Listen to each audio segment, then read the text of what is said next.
Take your things and leave. I don't want to see you again. My father didn't yell.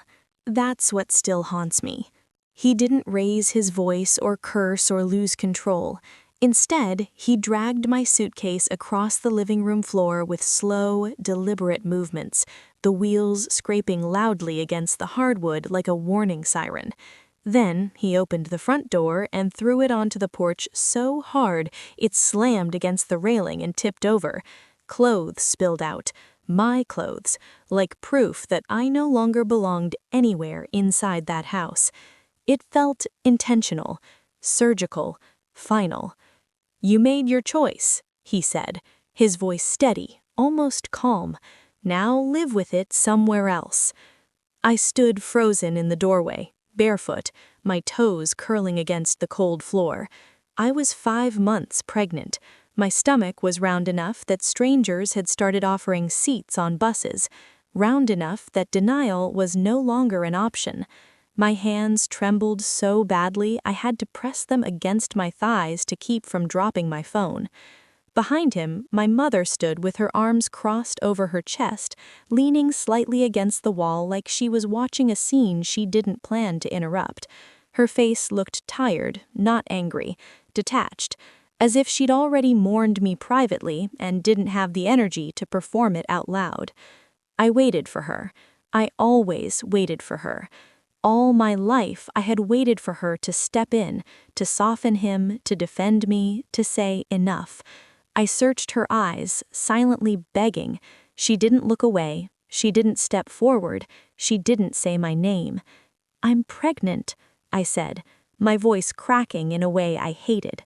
Not please, not help me, just a fact, a truth I thought might still matter.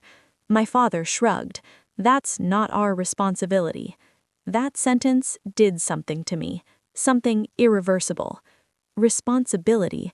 I had spent 21 years trying to be exactly that, the responsible daughter, the quiet one, the achiever, the one who didn't cause trouble, didn't talk back, didn't embarrass the family.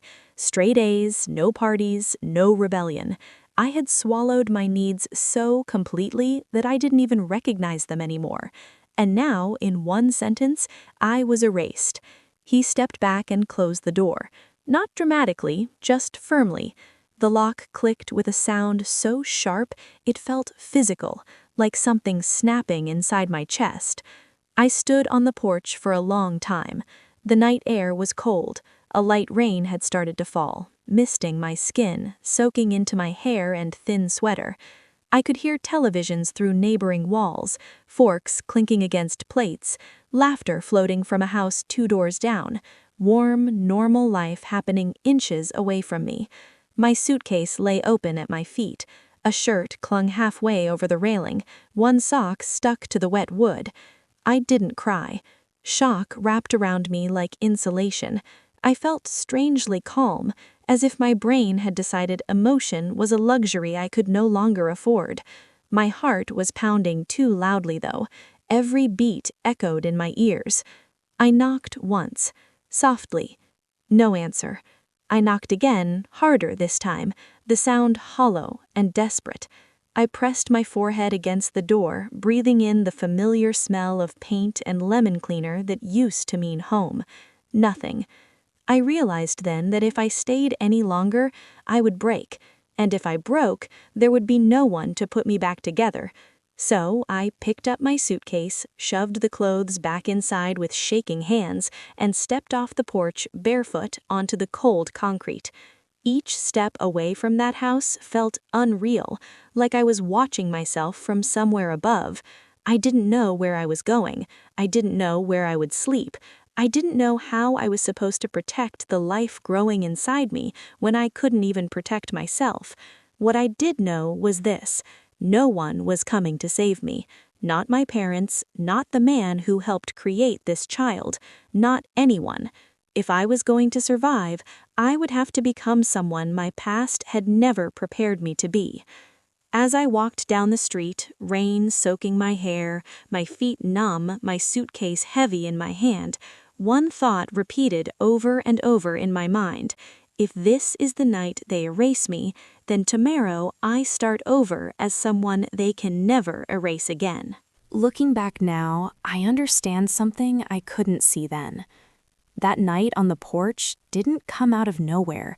It wasn't sudden. It wasn't shocking to the people who raised me. It was the ending of a story that had been quietly writing itself my entire life.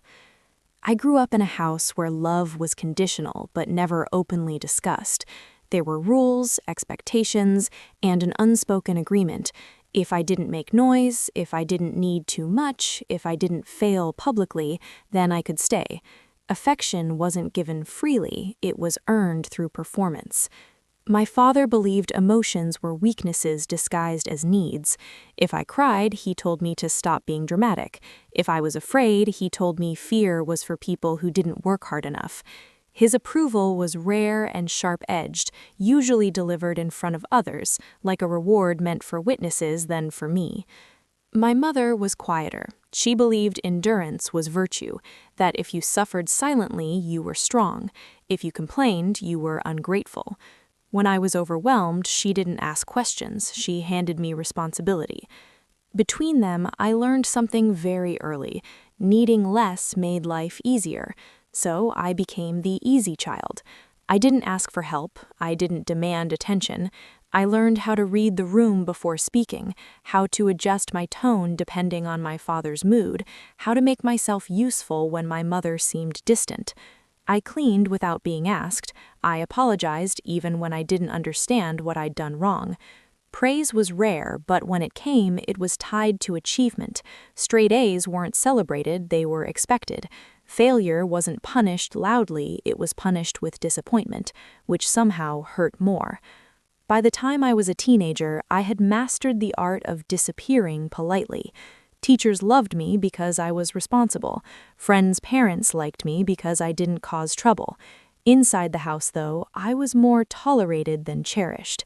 I existed in the background, quietly proving my worth over and over, hoping one day it would stick. When I got accepted into university, my parents told everyone. At family gatherings, they spoke proudly about me like I wasn't in the room. But when we were alone, they never asked what I was studying, never asked what I dreamed of doing. Success, I learned, was something that reflected on them, not something they shared with me. I worked 2 jobs while studying, telling myself independence was maturity. When I was exhausted, my father called it character building. When I was overwhelmed, my mother reminded me that life wasn't fair. So I stopped expecting fairness. I fell in love quietly. I learned to keep joy contained because happiness felt fragile in that house, as if too much of it might invite correction. I didn't bring boyfriends home. I didn't talk about my future unless asked. I lived like someone who was renting space, careful not to damage the walls. By the time I found out I was pregnant, shame arrived before fear. Not because I believed I had done something wrong, but because I knew how they would see it, not as a human moment, not as a complicated reality, but as failure, embarrassment, proof that I had stepped outside the narrow lane they had designed for me. When I told them, I watched their faces harden in a way that felt familiar. Disappointment didn't surprise me. What surprised me was how easily it turned into erasure. That was the moment something finally clicked. I hadn't lost their love that night on the porch. I'd only discovered the limits of it. What hurt most wasn't the rejection itself, it was realizing how much of my life I had spent trying to earn something that was never unconditional to begin with. I had been preparing for abandonment long before it happened, learning flexibility instead of security, silence instead of safety. That's the quiet damage of neglect. It doesn't bruise you, it trains you. It teaches you to accept less than you deserve. It teaches you to stay quiet when you should speak. It teaches you to feel guilty for wanting more. Standing outside that locked door, soaked and shaking, I wasn't just losing my parents. I was shedding the version of myself that had survived by shrinking. I didn't know it yet, but that night forced me to confront a terrifying truth. If I wanted a different life, I couldn't build it on the hope that the people who hurt me would someday change. I would have to become my own foundation. Before the door slammed shut, before the suitcase hit the porch, before survival became my only language, there was hope. His name was Evan, and he entered my life quietly, no grand gestures, no dramatic promises. That was part of what made him feel safe.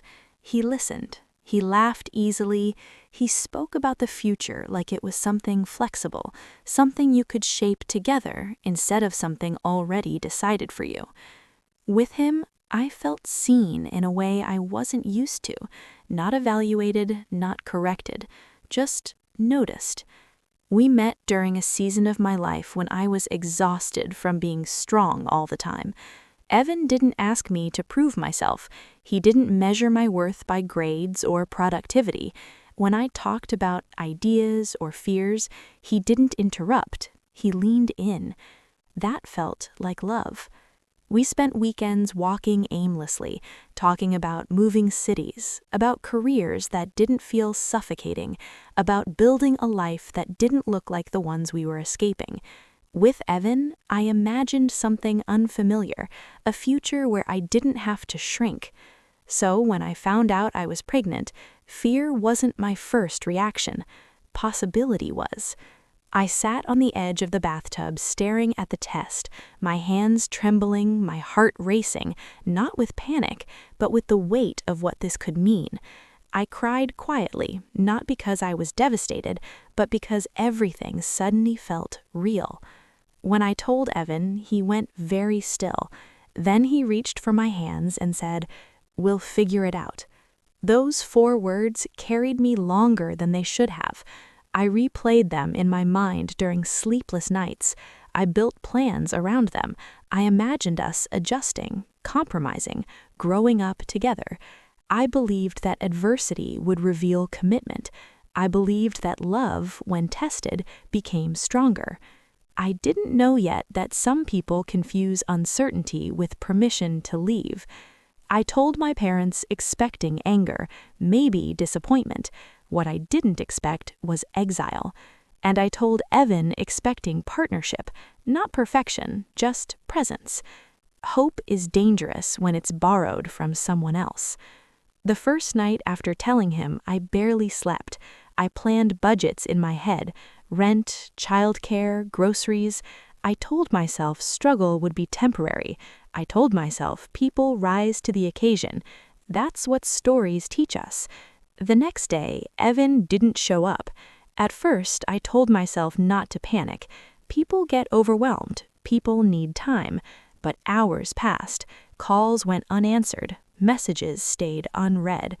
By the time his reply came, it felt rehearsed. He wrote, "I'm not ready for this. I need to think about my future." My future, not ours. I read the message over and over, trying to find softness between the lines. There was none, just distance, just retreat, just a quiet withdrawal that felt worse than yelling ever could. I wanted to scream. I wanted to ask how someone could say, "We'll figure it out," and disappear 24 hours later. But my fingers wouldn't move. Shock returned, heavier this time, layered with humiliation.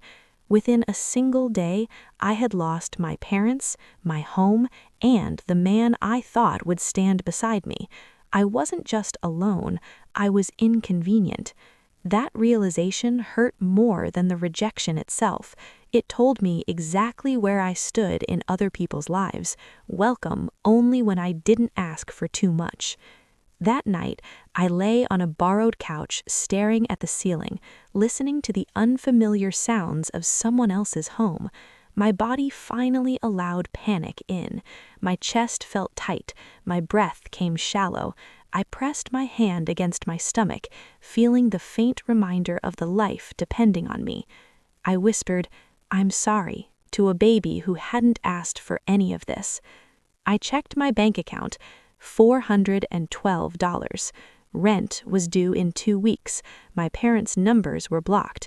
Evan stopped responding entirely. I had never felt so disposable. And yet, something shifted. It wasn't strength, not yet. It was something colder, clearer. If love could leave this easily, then love could not be my foundation. If I was going to survive, I would have to stop believing that someone else would rescue me. No partner, no parents, no fairy tale resolution, just me. By morning, grief hardened into resolve. I didn't feel brave, I felt cornered, and sometimes that's enough.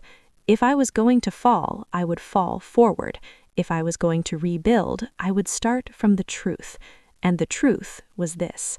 The life I imagined was gone, but the life I needed to build had just begun. The collapse didn't arrive loudly. It arrived efficiently, like a system shutting down one function at a time. By the second night, shock had worn off enough to let reality sink in. I wasn't visiting a friend. I wasn't taking space. I was homeless, pregnant, unwelcome. I woke up on the borrowed couch before my alarm, heart racing, disoriented for a moment by the unfamiliar ceiling. Then it all came rushing back. The porch, the door locking, Evan's message. My stomach clenched so hard I had to sit up slowly, breathing through the nausea. The house was quiet. I padded to the bathroom, avoiding my reflection in the mirror because I didn't recognize the woman I'd see. My feet were still bruised from walking barefoot the night before. My phone battery hovered dangerously low. No new messages, no missed calls, no miracles. I made coffee I didn't want and sat at the kitchen table staring at nothing. My friend, kind but overwhelmed, emerged later, already apologizing for her schedule, for the lack of space, for the temporary nature of my stay. She didn't say I had to leave. She didn't have to. I could hear the clock ticking.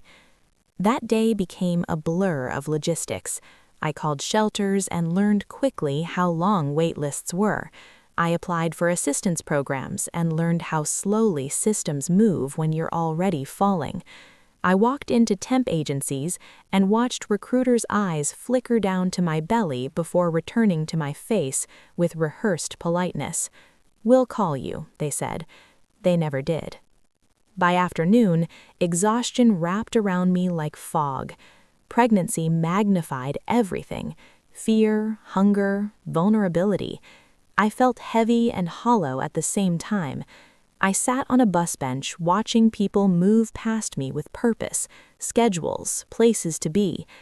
I had nowhere to go. I checked my bank account again as if it might have changed out of sympathy. It hadn't. $412 didn't stretch far when you had no safety net. Every dollar suddenly felt like a decision with consequences. That evening, I tried calling my mother. Straight to voicemail. I didn't leave a message. I couldn't bring myself to beg. Pride, even wounded pride, still has teeth. I thought about Evan. I drafted messages I never sent. Angry ones, vulnerable ones, logical ones. I deleted all of them. He had made his choice by disappearing. Anything else would have been me arguing with silence. Night came early. I returned to my friend's house knowing it couldn't last. She tried to make conversation, asked what my plan was. I didn't have one. Saying that out loud felt dangerous, like admitting weakness might make it permanent. I lay back down on the couch, staring at the ceiling again, listening to the muffled sounds of someone else's life continuing normally around me. The baby kicked faintly, a reminder that I wasn't allowed to give up, even if I wanted to. That was when panic finally arrived in full force. It wasn't dramatic, it was physical. My chest tightened, my hands went numb. Tears slid down the sides of my face and into my hair, silent and relentless. I pressed my hand to my stomach and whispered reassurances I didn't fully believe yet. "I've got you," I said. "I promise." I didn't know how I would keep that promise. I just knew I had to. Sometime after midnight, clarity replaced panic. Not comfort, but focus. Survival mode doesn't allow luxury emotions, it demands decisions. I made a list in my head. Find work, secure housing, protect the baby. Everything else could wait. By morning, I packed my suitcase again, thanked my friend more than necessary, and stepped back outside, this time with shoes on and my spine straighter. I didn't feel strong, I felt stripped down to the essentials. But I was still standing. Those 24 hours had taken everything familiar from me: parents, partner, home, future. What they hadn't taken, what they couldn't take, was my ability to move forward. As I walked toward another uncertain day, one thought anchored me. I might be unwanted, I might be unsupported, but I was no longer naive. And that, I would later realize, was the beginning of my power. Survival has a way of shrinking your world. Overnight, my life reduced itself to a series of urgent questions. Where can I sleep tonight? How much can I spend on food? How long before my body gives out? There was no room for reflection, no space for grief. Everything became transactional. Energy for money, money for safety, safety for one more day. I took the first job that didn't hesitate when they saw my belly. A cafe, got paid minimum wage, and didn't ask many questions. I stood on my feet for hours, the smell of burnt coffee clinging to my clothes, my lower back throbbing by mid-morning. When my shift ended, I changed into cleaning gloves and wiped down office buildings after dark, scrubbing desks that belonged to people who would never know my name. My feet swelled until my shoes felt like restraints. I learned to move slowly, deliberately, conserving energy like a scarce resource. Pregnancy magnified everything: the nausea, the fatigue, the emotional volatility. Some days I vomited in alleyways between shifts, pressing my forehead against cold brick walls until the dizziness passed. I stopped eating what I wanted and started eating what lasted: rice, bread, eggs, whatever stretched the furthest. I counted dollars at grocery store checkouts, heart pounding, terrified of the total. Pride evaporated quickly when hunger showed up. Loneliness settled in quietly. Friends didn't abandon me maliciously. They faded out, one canceled plan at a time. Their lives were busy, upward moving. Mine had stalled in a place that didn't fit brunch conversations or casual optimism. I didn't blame them. Still, silence has weight. Nights were the hardest. I lay awake in borrowed rooms, listening to unfamiliar breathing, unfamiliar walls settling, unfamiliar lives continuing without me. I worried constantly about prenatal appointments I couldn't afford, about the baby's health, about what would happen if I got sick or injured. There was no backup plan, no emergency contact. I was it. When my daughter was born, tiny and furious, something inside me fractured and then fused back together differently. Holding her for the first time was overwhelming in a way words don't capture. Love hit me like responsibility multiplied by terror. She depended on me completely. That realization was suffocating at first. How could I protect someone else when I felt so exposed myself? But slowly, something shifted. Fear sharpened into focus. Every decision mattered now, not just for me, but for her. I returned to work too soon. My body protested, my mind lagged, sleep came in broken fragments. I learned to function on exhaustion, to move through days with a baby strapped to my chest and determination clenched in my jaw. There were nights I fed her and then sat on the floor afterward, staring at unpaid bills like they might rearrange themselves out of pity. I cried quietly so she wouldn't hear it in my voice the next morning. I learned how to compartmentalize pain, how to tuck it away long enough to get through another shift. And yet, beneath the exhaustion, something stubborn grew, a refusal to disappear. I didn't want her to inherit panic as a personality trait. I didn't want her to learn that love was conditional or that security was something you begged for. I wanted her to see effort without desperation, strength without cruelty. So I kept going. I asked questions. I learned systems. I researched assistance programs and negotiated payment plans. I took free online courses at night, my eyes burning, my brain barely keeping up, because I knew minimum wage couldn't be the ceiling forever. Survival taught me efficiency. It taught me humility. It taught me how little I actually needed to keep moving.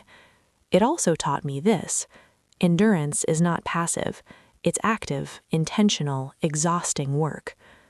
There were days I felt invisible, days I felt ashamed, days I wondered if my parents had been right, if I had ruined everything beyond repair. But then my daughter would smile at me like I was the safest place in the world, and that look did something to me. It reminded me that survival wasn't the goal, it was the foundation. I wasn't just getting through this, I was building something underneath it, even if I couldn't see it yet.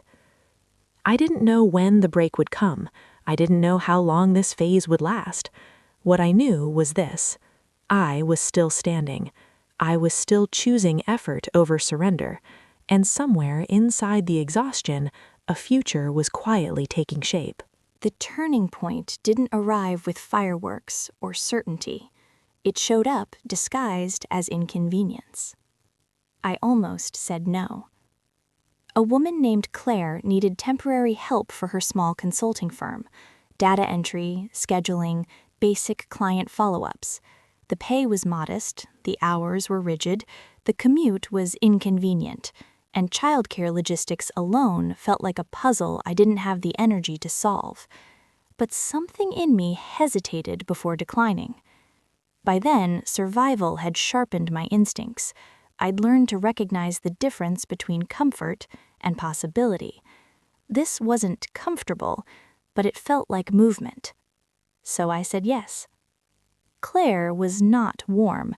She didn't ask about my past or soften her tone when she noticed how tired I looked. She spoke clearly, expected precision, and corrected mistakes without cushioning the impact. The first week, I went home convinced I wasn't cut out for it. Then something surprising happened. She noticed. Not my exhaustion, not my circumstances, my work. "You're fast," she said one afternoon, scanning a report I'd compiled, "and you catch inconsistencies most people miss."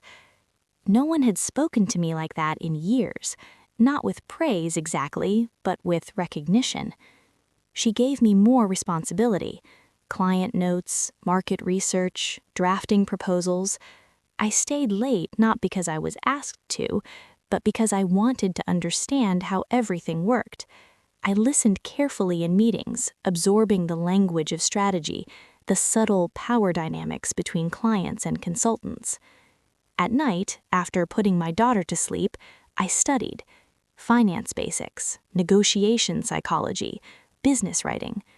I didn't know yet what I was building toward, but I knew ignorance was expensive and knowledge compounded. Claire didn't mentor me in the traditional sense. She didn't give pep talks or share inspirational stories. What she did was more valuable. She treated me like someone capable of growth. When I underperformed, she said so plainly. When I improved, she increased expectations. There was no emotional manipulation, no dangling approval, just cause and effect. For the first time, effort translated directly into leverage. I started seeing patterns: how clients framed their problems, how Claire guided conversations towards solutions that made financial sense, how confidence was often less about certainty and more about preparation. One evening, after a long client call, she looked at me and said, "You should be billing for this level of thinking." I laughed it off. The idea felt absurd. Me? Billing? Charging for my mind? But the seed was planted. I began taking on small freelance projects, quietly at first: market analysis for a local business, strategy decks for startups that couldn't afford large firms. I underpriced myself badly. I over-delivered constantly. I learned where I was valuable by watching where clients leaned in. There were mistakes, embarrassing ones, proposals that missed the mark, clients who ghosted, moments where imposter syndrome screamed louder than reason. But this time, failure didn't mean collapse, it meant iteration. Something else was happening too, internally. I stopped shrinking. I noticed how often I prefaced statements with apologies, how frequently I softened opinions to avoid discomfort. I started correcting that, slowly, deliberately. I think this approach is inefficient. I disagree, and here's why. This pricing doesn't reflect the scope. Each sentence felt like a small rebellion against the girl who learned to disappear politely. Claire noticed the shift before I did. "You don't need permission to take up space," she said once, casually, like it was an obvious fact. "Just make sure you earn it." That sentence stayed with me. Around that time, my finances stabilized, not dramatically, but meaningfully. Bills were paid on time, groceries stopped being a calculation filled with dread. I upgraded from survival thinking to planning thinking. That difference was everything. I wasn't rescued, I wasn't handed success. I was invited, briefly, into proximity with competence, and I chose to stay long enough to absorb it. The turning point wasn't one opportunity. It was the moment I realized I was allowed to build a future deliberately instead of reactively. I still didn't know how high I could go, but for the first time I understood something crucial. My past didn't disqualify me. It trained me. And I was done surviving. I was learning how to rise. Growth didn't arrive the way movies promise it does. There was no clean upward line, no dramatic moment where everything suddenly made sense. What came instead was progress so quiet it was easy to miss, and setbacks loud enough to feel like failures. After Claire's firm, I stepped further into independent work, not all at once, carefully. I still needed stability. I still had a child depending on me. Risk wasn't romantic when rent was involved. At first, momentum felt fragile. One good month could be followed by 2 slow ones. A promising client would disappear without explanation. A proposal I believed in would be rejected with a single sentence. "We've decided to go in a different direction." Each rejection triggered an old reflex. "See, you're not enough. You don't belong here. This was temporary." I had to unlearn that voice daily. I questioned my pricing constantly, raised it, then panicked, lowered it, then resented myself. I overworked to compensate for insecurity, convincing myself that exhaustion was the price of legitimacy. Burnout crept in quietly. I'd sit at my laptop late at night, my daughter asleep in the next room, staring at spreadsheets while my chest felt tight for no obvious reason. Some nights I cried, not from sadness exactly, but from the weight of holding everything alone. There was no safety net, no parents to call, no one to catch me if I slipped. That reality sharpened both my fear and my discipline. I began tracking everything: income, time spent, energy spent, which clients drained me and which ones challenged me in a way that made me better. I treated my emotional state like data, not a verdict. Patterns emerged. Clients who negotiated aggressively early often respected boundaries less later. Projects that excited me intellectually paid dividends beyond money. Confidence wasn't something I could wait to feel, it was something I had to practice. Slowly, painfully, I adjusted. I said no more often, even when it scared me. I raised rates and held them. I stopped apologizing for expertise I had earned the hard way. Not everyone stayed. Some clients left the moment I enforced boundaries. Losing them felt terrifying, until I realized the space they left allowed better ones to enter. Momentum builds when friction decreases.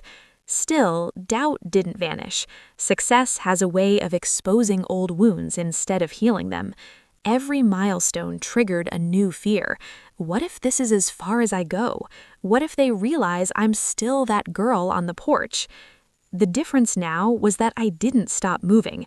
There were months I felt like I was dragging myself uphill by willpower alone, but there were also moments, quiet, uncelebrated ones, when I noticed things had changed. I paid for groceries without checking my balance. I booked a sitter without guilt. I took a full Sunday off and didn't panic. My daughter noticed before I did. She started asking questions about my work, sitting beside me with crayons while I answered emails. One evening she said, "You always figure things out." The sentence landed deeper than any professional praise. I realized I was modeling something, not just resilience, but self-trust. That mattered. As my reputation grew, so did responsibility. I made hiring mistakes, trusted the wrong people, learned how quickly success attracts entitlement if boundaries aren't clear. Some lessons were expensive, emotionally and financially, but none of them broke me. Because this time, failure didn't mean homelessness or hunger. It meant recalibration. It meant learning. I wasn't surviving on adrenaline anymore. I was building systems. Systems for work, systems for rest, systems for decision-making that didn't rely on fear. Confidence followed competence, but also evidence. I could look back at years of consistency and say, I didn't get lucky, I got better. The rise was slow enough to be sustainable, hard enough to be real. And one day, almost without ceremony, I realized something profound. I no longer felt like I was running from my past. I was running toward a future I believed I deserved. The year everything finally stabilized didn't announce itself. There was no dramatic email, no viral win, no champagne moment where I sat back and said, "This is it, I've made it." If anything, it crept in so quietly that I almost missed it. I noticed it one ordinary morning while reviewing numbers. Income exceeded expenses, not by a fluke, not by one good month, but consistently. Savings had grown into something that could absorb mistakes. Debt had faded into the background.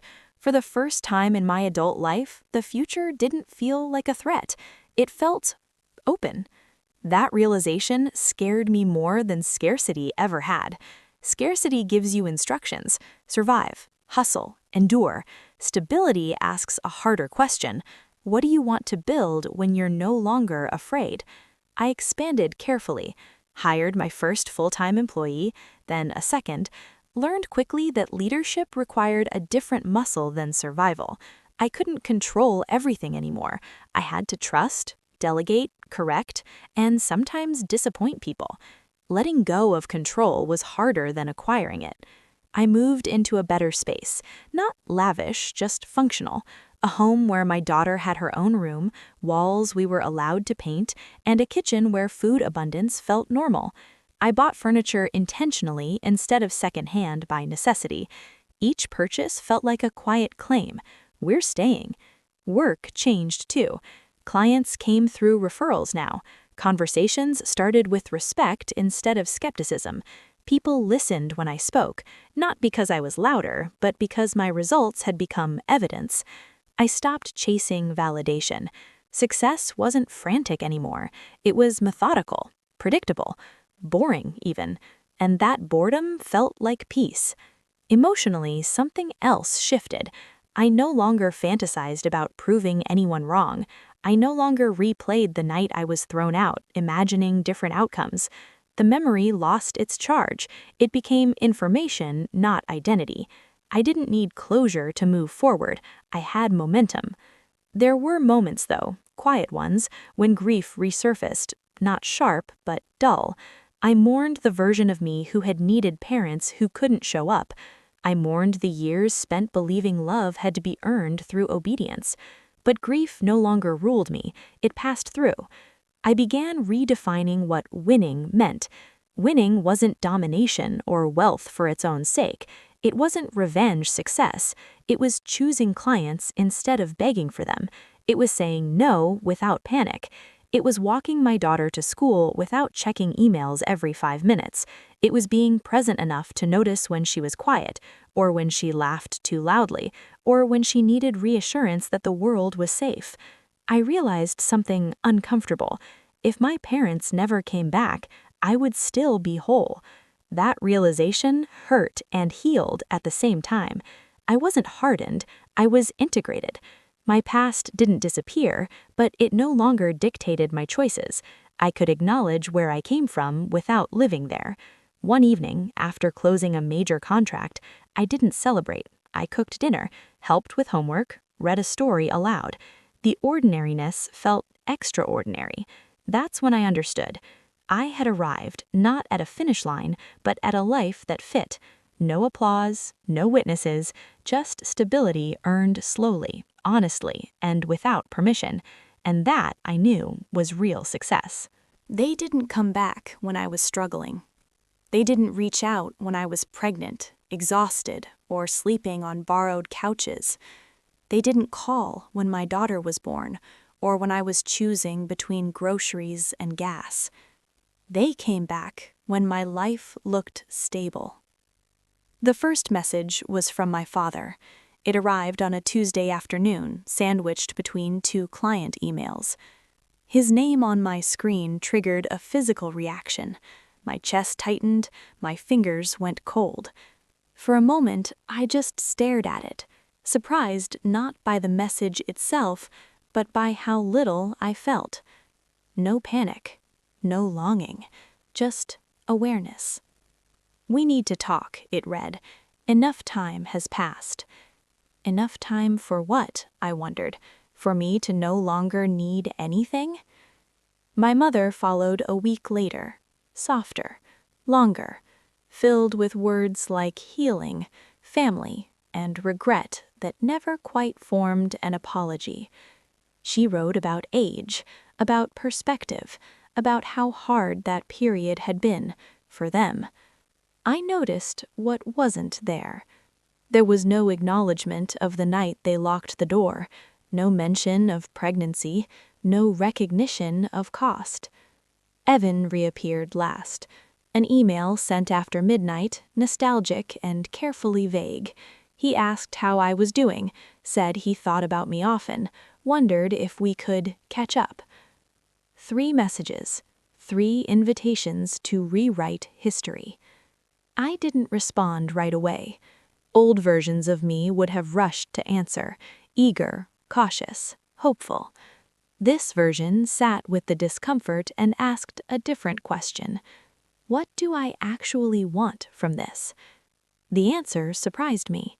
Clarity. Not reconciliation, not revenge, just clarity. I agreed to meet my parents first, neutral ground, a quiet cafe halfway between our lives. I arrived early, ordered tea, and chose a seat where I could see the door. They looked older, smaller. Time had softened them in ways hardship never softened me. We exchanged pleasantries, weather, work. Distance filled the gaps. Then they started talking. My father spoke about fear, about values, about how he'd believed he was doing the right thing. My mother spoke about silence, about being torn, about not knowing how to intervene. Their words hovered near accountability, but never touched it. They wanted understanding, forgiveness, a softer ending. I listened without interruption, without nodding, without offering reassurance. When it was my turn, I didn't raise my voice, I didn't accuse, I didn't dramatize. I stated facts. I was 5 months pregnant. You gave me an hour. You locked the door. I didn't hear from you again. They looked uncomfortable. That was new. I built my life without you, not because I wanted to, because I had to. My mother cried quietly. My father stared into his cup. I'm not angry, I said, truthfully, but I'm also not interested in pretending this didn't shape everything. They asked what I wanted. The answer was simple. Boundaries. We could talk occasionally, public places, no rewriting the past, no access to my daughter, not yet, and not without trust. They didn't like that, I could tell, but they agreed. Power had shifted. Meeting Evan was easier. We sat across from each other, two people separated by time and consequence. He talked about fear, about immaturity, about regret that never quite crossed into responsibility. I didn't interrupt him either. When he finished, I smiled, not warmly, not coldly. "I'm glad you're doing well," I said, "but I don't need this chapter reopened." He looked stunned, like someone who expected nostalgia and found closure instead. I walked away without shaking hands. That night, I slept deeply. No spirals, no second-guessing, just peace. The past had knocked. I answered not from longing, but from strength, and for the first time, I realized closure doesn't come from being understood. It comes from understanding yourself. The final chapter didn't arrive with fanfare. There were no confetti streams, no congratulations, no dramatic realization in a glass office. It arrived quietly, like a deep exhale you didn't know you were holding. I had already learned that closure isn't given, it's claimed. After meeting my parents and Evan, the days that followed were ordinary in all the best ways, the kind of ordinary that's earned by years of endurance and the patient accumulation of choices, not luck or coincidence. I walked into my office, glanced at my daughter drawing in the corner, and felt the first true sense of freedom, not because the past no longer existed, but because it no longer dictated me. I started journaling more intentionally, documenting the nights I cried on floors, the moments I panicked over pennies, the victories so small they almost seemed invisible. Writing wasn't catharsis, it was proof. Proof that the girl on the porch had survived. Proof that she had risen, step by step, mistake by mistake, setback by setback. When I revisited the cafe where I confronted my parents, I noticed the calm inside me. The trembling anger of my teenage self had been replaced by deliberate presence. The questions of why or what if didn't vanish entirely, but they had lost their grip. I realized peace doesn't come from being forgiven, it comes from being firm in your truth. No one else needed to validate my journey. No one else needed to witness my growth. I had created a life that wasn't defined by their approval or absence. I had created a life that was full, safe, and intentional. My daughter thrived not because the world accommodated us, but because we navigated it with clarity, strength, and uncompromising boundaries. There were still moments when memories of that night, the rain, the porch, the suitcase, surfaced. Sometimes they arrived in the middle of the night, uninvited. Sometimes in a reflection, when I caught myself staring a little too long at a glass office window. But instead of breaking me, they reminded me who I had been, who I had become, and the depth of what I had endured. I had no illusions. Life would continue to challenge me. Clients would frustrate me. Responsibilities would pile up. My daughter would grow and test limits I hadn't yet imagined. But I no longer feared these challenges. They were terrain I had already learned to navigate. I stopped apologizing for taking up space. I stopped measuring my worth by others' recognition. I started making decisions purely for the life I wanted to lead, and that was liberating in ways nothing else could ever replicate. One afternoon, I received an email from a young woman seeking advice. She was pregnant, scared, abandoned by her family, and unsure of how to move forward. I paused before replying, remembering my own fear, the nights on borrowed couches, the constant calculation of every penny and every step. Then I wrote, simply, honestly, "You are allowed to survive. You are allowed to rise. You don't need permission to take up space in this world." It struck me then how far I had come, not because of wealth or title, though those had arrived, not because I had proved anyone wrong, though I had, but because I had mastered the most difficult ascent, rising above the internalized doubts, the past's shadows, and the weight of neglect. I had become my own parent, my own advocate, my own authority. And when I held my daughter's hand that evening, walking her to the park, I realized the full extent of my inheritance: resilience, courage, and unshakable love, not granted, but forged. Peace doesn't have to be loud, it doesn't require witnesses, it doesn't even require reconciliation. It only requires presence, awareness, and the decision to live deliberately. The girl on the porch no longer exists as she once did. She lives in memory only as proof that survival is possible, that rising is inevitable, and that no one else's rejection can define the life you claim for yourself. And that life, finally, was mine. Fully, intentionally, without apology.